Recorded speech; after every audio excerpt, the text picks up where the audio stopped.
Bili a'r Minpinnau gan Roald Dahl. Darluniwyd gan Quentin Blake. Addasiad Elin Meek sydd hefyd yn darllen.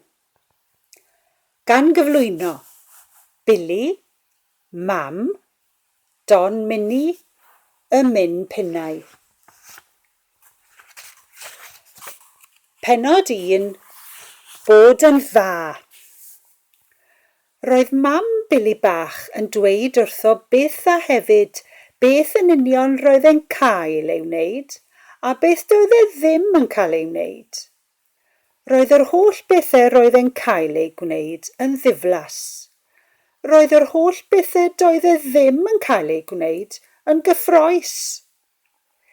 Un o'r pethau doedd e byth yn cael ei gwneud, y peth mwyaf cyffrous o'r cyfan i gyd oedd mynd allan drwy glwyd yr ardd ar ei ben ei hunan bach a chwilota yn y byd y tu hwnt iddi. Ar y prynhawn heulog hwn o haf, roedd Bili bach yn penlinio ar gadair yn yr ystafell fyw, yn syllu allan drwy'r ffenest ar y byd rhyfeddol y tu draw. Roedd ei fam yn y gegin yn smwddio, ac bod y drws yn agored, doedd hi ddim yn gallu weld e. Bob hyn a hyn, byddai fam yn galw arno ac yn dweud, Bili bach, beth wyt ti'n i'w wneud yn fanna? A byddai Bili bob amser yn galw nôl ac yn dweud, dwi'n bod yn dda, mam. Ond roedd Bili wedi cael llond bol ar fod yn dda. Drwy'r ffenest, heb fod yn bell iawn i ffwrdd, roedd e'n gallu gweld y goedwig fawr ddu o'r enw coedwig Pennod. Roedd wedi ysu am fynd yno erioed.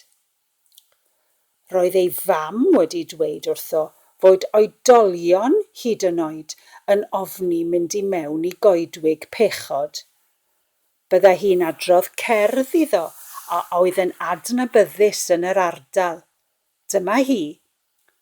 Gochelwch rhag mentro i'r goedwig Pennod cas, aeth llawer i mewn, ond os neb yn dod mas. Pam nad ydyn nhw'n dod mas? Gofynnodd Bili bach iddi. Be sy'n digwydd iddyn nhw yn y goedwig? Mae'r goedwig honno, meddai ei fam, yn llawn o'r bwystfilod gwyllt mwyaf gweithgar yn y byd. Teigrod a llewod, ie? Gofynnodd Bili bach.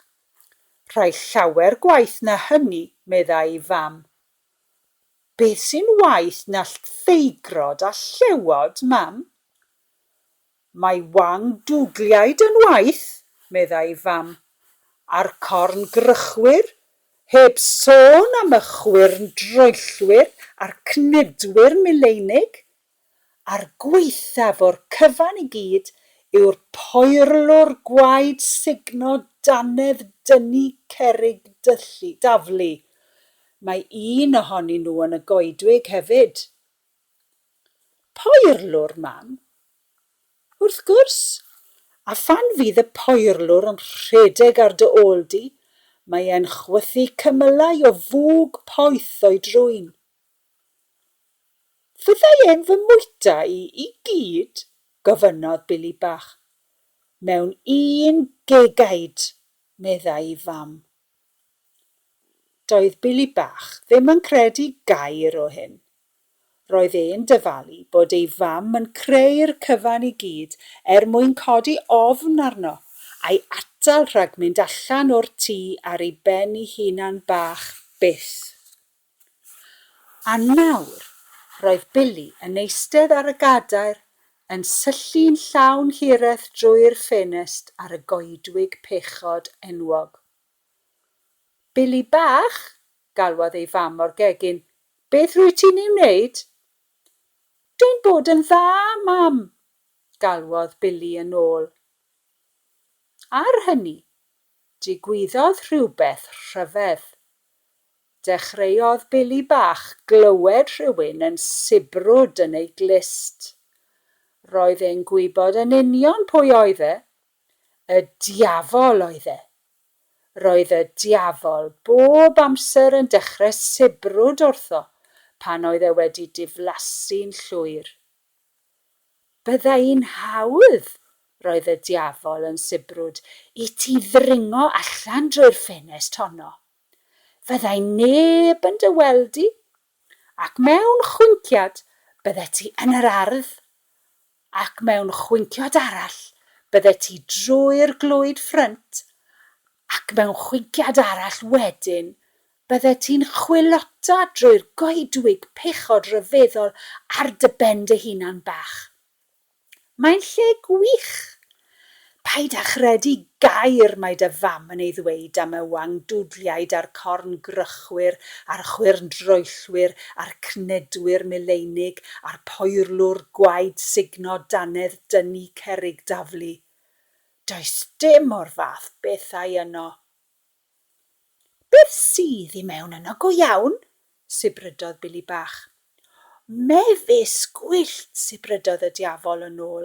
Mae llawr y goedwig i gyd yn garbed o fefus gwyllt, a phob un ohonyn nhw'n felys ac yn goch ac yn eiddfed ac yn llawn sydd. Cer i weld dros o ti dy hunan. Dyna'r geiriau a sibrydodd y diafol yn dawel i glist Bili ar y prynhawn heulog hwnnw o haf. Yr eiliad nesaf, roedd Bili bach wedi agor y ffenest ac roedd e'n dringo allan